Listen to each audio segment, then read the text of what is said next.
3 asesinos perseguían a un anciano profesor, cuando por casualidad vieron a un joven al borde del camino, concentrado solo en comer sus fideos, sin siquiera mirarlos. Los asesinos se sintieron humillados, y de inmediato volcaron la olla de hierro del muchacho, para evitar que quedaran testigos. Decidieron enviar al joven y al anciano juntos al más allá. Al ver esto, el anciano le rogó al muchacho que escapara, y que no se preocupara por él, pero nadie imaginó que los 3 asesinos no eran rival para el joven. El muchacho solo reaccionó por instinto y lanzó un corte, y en un instante envió a uno de los asesinos al otro mundo.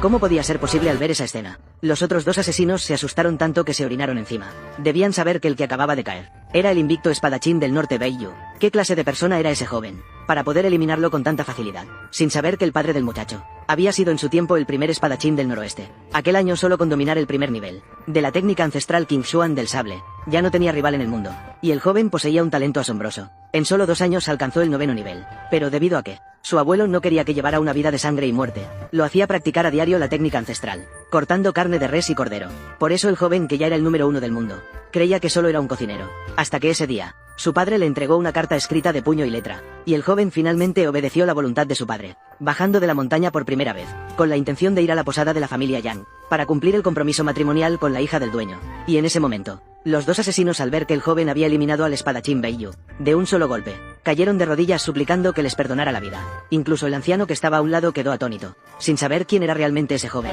¿Qué clase de figura extraordinaria era en realidad? Valientes de la hoja habían caído bajo su sable. Por suerte, el joven tenía un corazón bondadoso, y no se ensañó con los 2 asesinos. Solo les dio una breve advertencia, y los dejó marchar.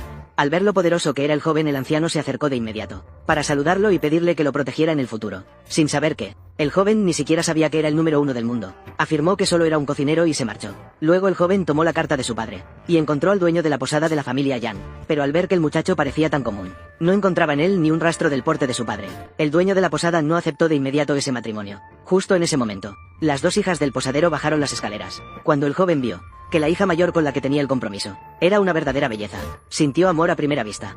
Pero el muchacho jamás imaginó que ella no quería casarse con él. Ni siquiera la hermana menor pensaba distinto. Creían que el joven era un don nadie, y no estaba a la altura de la hermana. Por eso el dueño de la posada no tuvo más remedio que dejar el compromiso en suspenso, planeando primero dejar al joven en la posada, y hablar del matrimonio más adelante. Al final solo soy un cocinero. ¿Cómo podrían fijarse en alguien como yo? En ese momento entró el tío de las 2 hermanas, y cuando el tío vio al joven, lo reconoció de inmediato. Era el experto incomparable que le había salvado la vida. Así que enseguida preguntó cuál era el propósito del joven al venir allí. Pero antes de que el muchacho pudiera hablar, lo interrumpieron las hermanas, afirmando que el joven era un inútil, y que jamás aceptarían ese matrimonio. Al oír eso, el tío se enfureció, porque solo él sabía que el joven no era nada común. Pero al ver que el muchacho tampoco tenía prisa por cumplir el compromiso, el tío pensó entonces que quizá estaba ocultando su